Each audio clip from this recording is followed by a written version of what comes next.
BJP के लिए जम्मू कश्मीर का महत्व सबसे ज्यादा रहा। 370 हटाया तो 2024 के चुनाव में प्रचार का मुद्दा रहा। मोदी जी तो और अमित शाह जी जगह जगह जाकर हमने कैसी मर्दानगी दिखाई और 370 को हटा दिया, लेकिन जहां से आपने हटाया वहां आप हार गए। भारतीय जनता पार्टी ने जो चुनाव लड़ा है वो बहुत ही बेहतरीन तरीके से लड़ा है। हारी हुई बाजी बीजेपी ने जीत ली, ये मान्य करना पड़ेगा। हरियाणा में जिस तरह से कांग्रेस हारी है, आपने सामना के संपादकीय में भी लिखा है, हार का मतलब हार किस वजह है?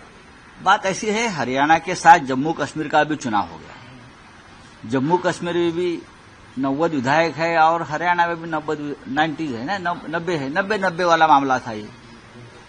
तो एक 190 50-50 नहीं 90-90 हो गया।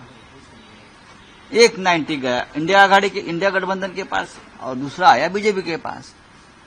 दोनों स्टेट का अपना अपना एक महत्व है, लेकिन बीजेपी के लिए जम्मू कश्मीर का महत्व सबसे ज्यादा रहा। 370 हटाया तो 2024 के चुनाव में प्रचार का मुद्दा रहा।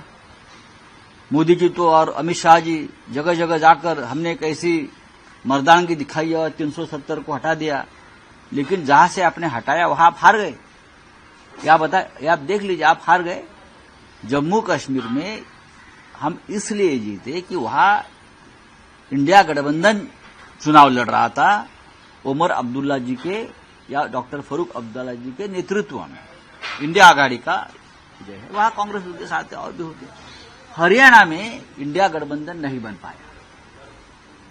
हरियाणा में इंडिया गठबंधन नहीं बन पाया क्योंकि वहां कांग्रेस को लगता था कि बस हम अपने ताकत पर, अपने बलबूते पर जीतेंगे तो सत्ता में और कोई भागीदार नहीं चाहिए। तो हमारे जो मित्र है हुड्डा जी या कांग्रेस के नेता है, उनको लगा कि हम ही जीतेंगे। अगर समाजवादी पार्टी है अखिलेश जी की, आप है केजरीवाल साहब के नेतृत्व में, हमारे जैसे छोटे छोटे दल है, हमारे खाते में 1-2 सीटें आ जाती तो जरूर ये जो चित्र है, ये निर्णय है जो जनता ने दिया, उसमें जरूर बदलाव होता। मैं ये मानता हूं कि भारतीय जनता पार्टी ने जो चुनाव लड़ा है वो बहुत ही बेहतरीन तरीके से लड़ा है। हारी हुई बाजी बीजेपी ने जीत ली, ये मान्य करना पड़ेगा। और कांग्रेस तो जीत रही थी।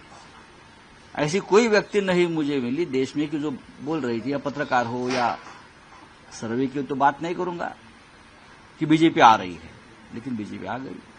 उनके यंत्रणा है, उनका एक सिस्टम है, उनका एक मैनेजमेंट है, उनको मानना पड़ेगा। सर, मुख्यमंत्री हरियाणा के बाद अब महाराष्ट्र में भी इसी तरह से होगा। एक नाथ तो उनको जाओ हरियाणा में बैठो, जैसे कि आपके वजह से चुनाव जीता है वहां। महाराष्ट्र की बात अलग है। महाराष्ट्र में उद्धव ठाकरे है, महाराष्ट्र में शरद पवार साहब है। ये एक नाथ शिंदे को भूलना नहीं चाहिए।